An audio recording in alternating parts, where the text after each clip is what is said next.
મહાનગરપાલિકાનું પ્રથમ બજેટ પ્રજા સમક્ષ મૂકતા હું અત્યંત આનંદની લાગણી અનુભવું છું. 897.17 કરોડના બજેટ સાથે આપણે 60 કરોડની પુરાણ સાથેનું બજેટ રજૂ કર્યું છે.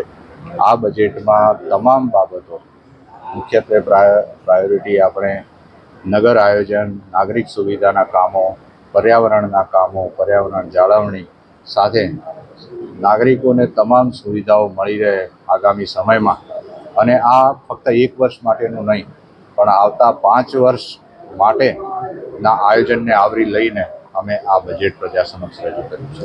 સાહેબ, ખાસ કરીને સરદાર સાહેબના જે એક વાત થઈ છે એ બાબતમાં આપ શું કહેશો? અમે આ બજેટમાં પ્રથમ બાબત જે ઉડીને આંખે વળગે એવી બાબત સરદાર પટેલ સત્યાગ્રહ મ્યુઝિયમ અને સાક્ષર મેમોરિયલ સ્થાપવાની જાહેરાત કરી છે. કારણ કે નડિયાદમાં જ્યારે સરદાર પટેલ સાહેબની કર્મભૂમિ હોય, આટલા બધા સાક્ષરો હોય અને એમને આપણે યાદ ન કરીએ તો નમૂના કહેવાઈએ, અને એના માટે થઈને એક નડિયાદની આગવી ઓળખ ઉપસ્થિત થાય, આંતરરાષ્ટ્રીય કક્ષાનું આ મ્યુઝિયમ અને મેમોરિયલ બને એ માટે મહાનગરપાલિકાએ વિચારણા કરી છે અને એના માટે જોગવાઈ કરીને આગામી 5 વર્ષમાં એ ઊભું થાય એ માટેનું મેં આયોજન. સુવિધાઓ સાથે ટેક્સ પણ વધશે ખરો? ટેક્સ નહીં વધે. આપણે જાહેરાત કરી છે કે 1 વર્ષ માટે આપણે જે જૂના ટેક્સના દરો હતા એ યથાવત રાખીએ છીએ. વાહન વ્યવહારમાં અલગ માળખું સૂચિત કરીએ છીએ. જે વાહન વ્યવહારના દરોનું માળખું છે એ સરકારશ્રીની મંજૂરી મળેથી અમલમાં આવશે. આખું બજેટ પ્રાથમિક સુવિધાઓમાં કઈ ગઈ? 897.17 કરોડનું બજેટ છે. પ્રાથમિક સુવિધાઓમાં કઈ મુખ્ય સુવિધા? પ્રાથમિક સુવિધાઓમાં મુખ્યત્વે અર્બન હેલ્થ સેન્ટર, આંગણવાડીઓ, નવા રસ્તાઓ, રોડ રસ્તા રિસર્ફેસિંગ, બાગ બગીચાઓ, women park, children park, senior citizen માટે બાયોડાયવર્સિટી પાર્ક, અર્બન ફોરેસ્ટ જેવા તમામ મુદ્દાઓ અમે આવરી લીધા. સાહેબ, દાંડી માર્ગમાં જે અવરોધો છે એને દૂર કરવામાં આવશે? દાંડી માર્ગને આપણે પ્રથમ ફેઝમાં 9 કિલોમીટરનો પ્રથમ ફેઝ જે છે આઇકોનિક રોડ તરીકે જે શહેરની ઓળખ બની રહે એ માટે ડેવલપમેન્ટ કરવાનું આયોજન કર્યું છે, અને એના માટે જે કંઈ સુવિધાઓ ઊભી કરવાની થશે અને દબાણ હટાવવાના થશે એ મહાનગરપાલિકા ચોક્કસપણે કરશે. ઓકે, બજેટ હતું શું કહેશો? સરદાર સાહેબનું જન્મસ્થળ, ગુજરાતના પ્રણેતા ઇન્દુલાલ યાજ્ઞિકનું જન્મસ્થળ અને સાહિત્યકારોથી ભરેલું આ નડિયાદ, ને એનું સૌથી પહેલું મહાનગરપાલિકાનું આજે બજેટ વહીવટદારશ્રી અને કમિશનરશ્રીએ રજૂ કર્યું છે. 897 કરોડ રૂપિયાના ખર્ચે લોક ઉપયોગી કામો થવા જઈ રહ્યા છે.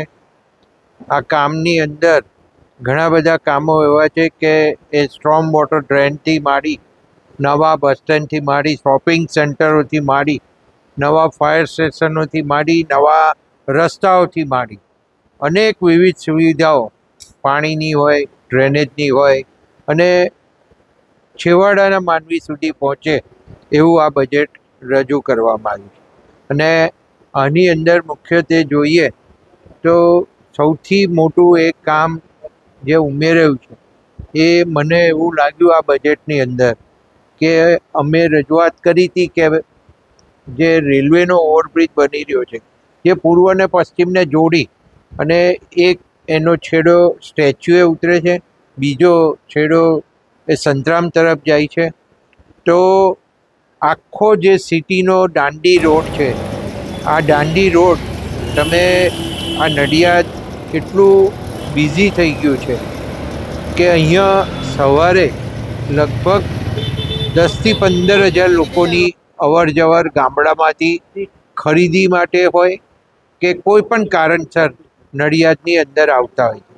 એમાં હોસ્પિટલોથી માંડી અને વેપારના અનેક કારણોસર જ્યારે નડિયાદમાં આ પ્રજા આવતી હોય ત્યારે સંતરામ રોડ આપણો ખૂબ બિઝી રોડ. એટલે અમારી રજૂઆત છે કે આ જે ઓવરબ્રિજ છે એને એક્સટેન્ડ કરી અને છેક મહાગુજરાત સુધી લઈ જવાય એવું કંઈક આ બજેટની અંદર આયોજન થાય, અને જરૂર પડે તો સરકારમાં પણ આની રજૂઆત કરી અને આના માટે રૂપિયાની ફાળવણી થાય એવું કરવા માટે મેં રજૂઆત કરી હતી, તો મને એવું લાગે છે કે આમાં એનો પણ સમાવેશ કર્યો છે. બીજી ખાસ વાત એ છે કે ગામડાઓ જે અંદર જોડાયા, એ ગામડાઓને એમના જે સરપંચોના પંચાયત હાઉસ હતા એની અંદર જ એક સિવિક સેન્ટરો આપી દીધા છે. એટલે એમને જે રજૂઆત કરવી હોય ગામડાવાળાને, એને નડિયાદ આવવાની જરૂર નહીં પડે. અને હવે એ સિટીમાં જ ગણાશે, એટલે એમને ગામડા મુક્ત કર્યા છે. અને બીજું ખાસ કરીને કહીએ તો ગરીબ પ્રજા છે, તો એને આવાસની યોજના એ ખૂબ જરૂરી બાબત છે. નડિયાદની અંદર પછાત અને ગરીબ વિસ્તાર એટલા બધા છે કે એને આવાસની યોજનાઓનો લાભ મળવો જોઈએ. અને કોર્પોરેશન થવાથી આવાસની યોજનાઓનો લાભ મળશે એનો પણ અહીંયા આ બજેટની અંદર ઉલ્લેખ કર્યો છે.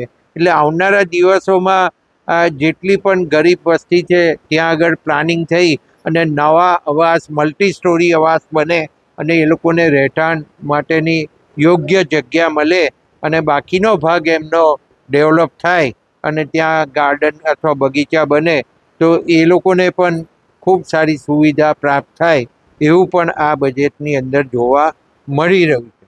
અને રોડ રસ્તાની વાત કરીએ તો દરેક રોડ રસ્તા જે જગ્યાએ તૂટી ગયા હોય એને નવા બનાવવાનું પ્લાનિંગ પણ આ બજેટની અંદર રજૂ કરવામાં આવ્યું છે. કેટલાક રોડ આઇકોનિક રોડ તરીકે પણ એમણે લેવામાં આવ્યા છે. બીજી એક રજૂઆત મારી એવી હતી કે જેટલા મેઇન રોડો છે જેની ઉપર સિટીની અંદર ટ્રાફિક હોય છે, એ ટ્રાફિકમાં આપણે ટ્રાફિકની સેન્સ માટે, પાર્કિંગ માટે એક પટ્ટા દોરવામાં આવે ને પટ્ટાની બહાર વ્હીકલ ના હોય. અને જો વ્હીકલ હોય તો એ ટોઈંગ વાનથી એને ઉપાડી લેવામાં આવે એટલે ટ્રાફિક સરળ બને. એના માટેની પણ એક રજૂઆત હતી. તો રોડ ફર્નિચર માટેની જે વાત મેં કરી હતી એનો પણ અહીંયા કમિશનરશ્રીએ ઉલ્લેખ કર્યો છે. પછી અહીંયા ધારો કે હેલ્થની સુવિધાઓ છે, તો હેલ્થની સુવિધાઓ વધે એના માટેનું પણ આયોજન આ બજેટની અંદર કરવામાં આવ્યું છે. બાળકોની પણ ચિંતા કરવામાં આવી છે અને સ્કૂલના જે બાળકોનું છે એની આરોગ્ય ચકાસણી થાય અને એને સુવિધા મળે, એ પ્રાપ્ત થાય એવું પણ આયોજન કરવામાં આવ્યું છે. સ્કૂલો પણ આપણી જે સ્કૂલ બોર્ડ છે એને સારી અવસ્થામાં લાવવા માટે અથવા તો કોઈ જર્જરિત સ્કૂલ હોય એને નવી બનાવવા માટેનું પણ આ બજેટની અંદર આયોજન છે. તો આ ઘણા બધા એવા પાસા છે જે નવા પાસા તરીકે મહાનગરપાલિકા નડિયાદ થવાથી આપણને જોવા મળવાના છે. અને આટલું મોટું બજેટ છે. બીજું ખાસ કરીને એક વાત એ કહું કે બધા એવું વિચારતા હતા કે હવે નવો ટેક્સ નખાશે, તો આની અંદર એમણે જાહેરાત કરી છે કે નવો ટેક્સ નાખવામાં આવશે નહીં. એટલે એનાથી પણ પ્રજાને રાહત મળવાની છે. અને પ્રજાને જો સમયસર જે એમણે આપેલી તારીખની મર્યાદામાં ટેક્સ ભરવો હશે તો 10% ટેક્સનું રિબેટ પણ આપવાની જે વાત કરી છે એ પણ એનો પણ એમણે ઉલ્લેખ કર્યો છે. અને બાકી રહેતો ટેક્સ છે એ એક સાથે ભરી દે તો એને પણ 10% રાહત આપવાની વાત અહીંયા આગળ કરવામાં આવી છે. અને જે બાકી રહેતો ટેક્સ નહીં ભરે એને પેનલ્ટી સાથે ટેક્સ ભરવો પડશે. એ બી પ્રજાજનોએ સમજી લેવું પડશે કે જેને ટેક્સ વર્ષોથી બાકી હશે અને નહીં ભરે તો એ પેનલ્ટી રૂપે ટેક્સ વસૂલશે, એ પણ અહીંયા જાહેરાત કરી છે. તો આ બધી બાબતો પ્રજાની સુખાકારી માટે નડિયાદના કોર્પોરેશનનું આ પહેલું બજેટ અહીંયા જે રજૂ થયું એ ખૂબ સુંદર બજેટ છે. Okay sir, thank you.